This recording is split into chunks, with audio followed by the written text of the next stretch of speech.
Okay, so heads up. This is 2015, January 2015. This is before Trump was installed by the world government. It's before he was installed. And these comments are simply true, and people don't like to think about them. They would like to be all patriotic and act like America is a safe place, and think that police and border protection is a part of our Christian rights and privileges, when it's not. For the first 300 years, you could not be a policeman. You could not control the population and force them to obey laws of the land. The Christians obeyed the laws of the land even better than the ordinary Roman population.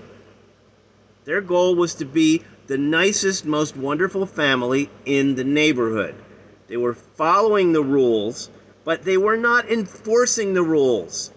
It's not a job of a disciple of Yeshua, Prince of Peace, to get a club and force people to follow the rules. That is not a profession or an employment that you're allowed to be in. Jesus forbid that. You were not allowed to be a policeman, a sheriff, a border guard. You're not allowed to have anything to do with military service and killing. You can't be in a high government office that promotes assassinations and wars and killing and capital punishment. You can't have anything to do with any of those things at all, and you cannot be emotionally involved in those things. So the darkness has literally whipped all of these women into a frenzy, because there have been no man teaching the simple truths that Jesus taught. And there are so many women. I went to this group. I was invited to go to this group called Women Aglow. And what I heard was all of these political messages. And I could tell that none of these women had orphans or foster children in their homes. And they were all partying about political messages. And they were completely outside of, literally anti-Christ.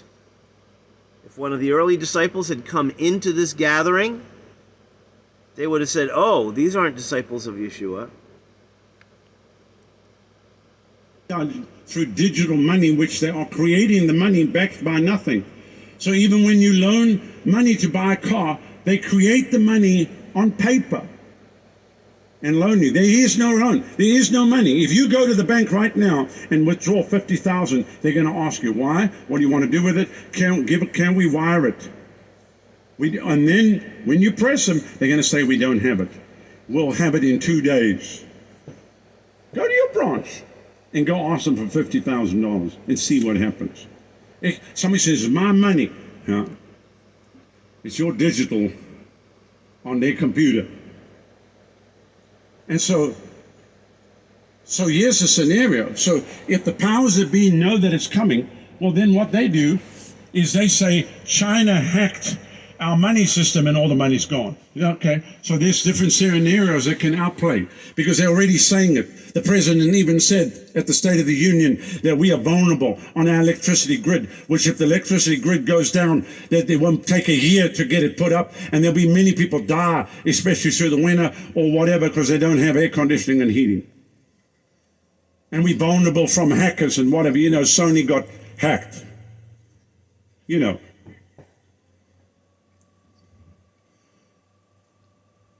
But the fact of the matter is that they are expecting, and I've studied a lot on this, they're expecting a massive collapse this year or early next year. Basically, by mid-year, they're expecting a total collapse of the banking system. This is 2015. You just saw what Europe did with the total bailout of €1 trillion.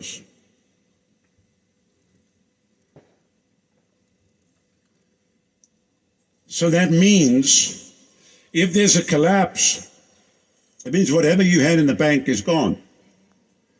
Do you understand why we're trying to get people to believe God? Do you understand why? That happened in Argentina. And then they just took all the money of the people in the banks. They just took all the money that they had. They took it. The church has survived. They come through the other side. But I don't think America's ready for it. So when I was in the Congress last year, and I spoke this to one of the congressmen, and he was shocked that I knew these things, and he said, "Sir, this is such a grave possibility." And he said, if it happens, he said, here's what will take place. There'll be no food in any store within 12 hours. And he said there will be rioting in the streets, and we will have to go to martial law, which is one of the plans they really want to do there.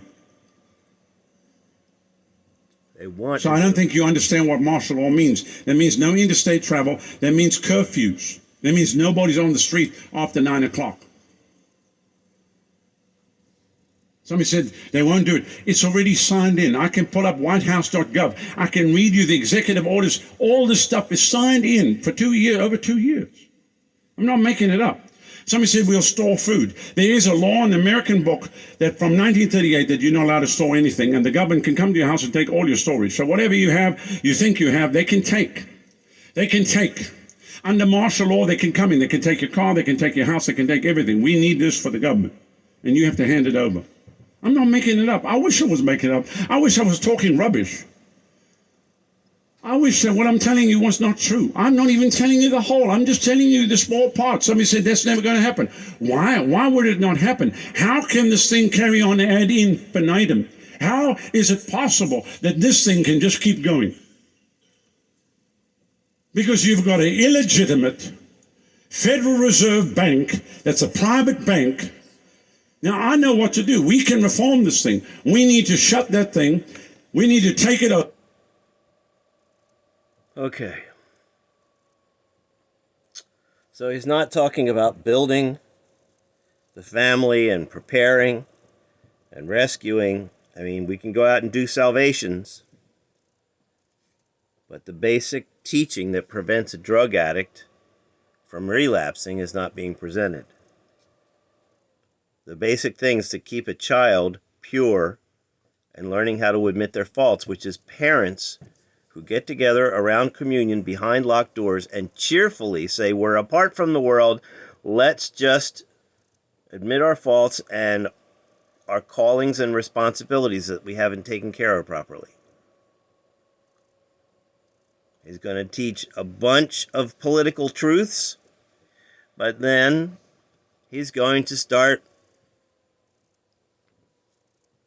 teaching the population how to rise up and cast off the government. So these things are really happening.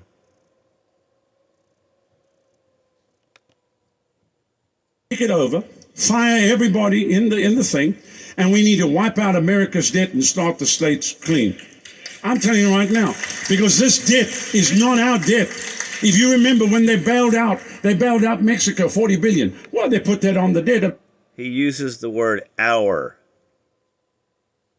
We are a family in a neighborhood that's being supplied by God. We are not bound to a worldly government. Yes, we're under and we're respecting a worldly government. But is our job to actually shake the governmental system and demand that it operate in the way that we want it to?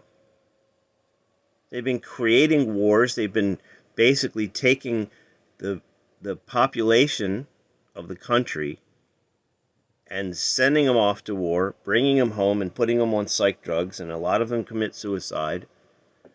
All of these things going on, and the church people are not separating from the world and building the beautiful family freedom party in homes and being the most wonderful neighbors, even in the midst of trouble.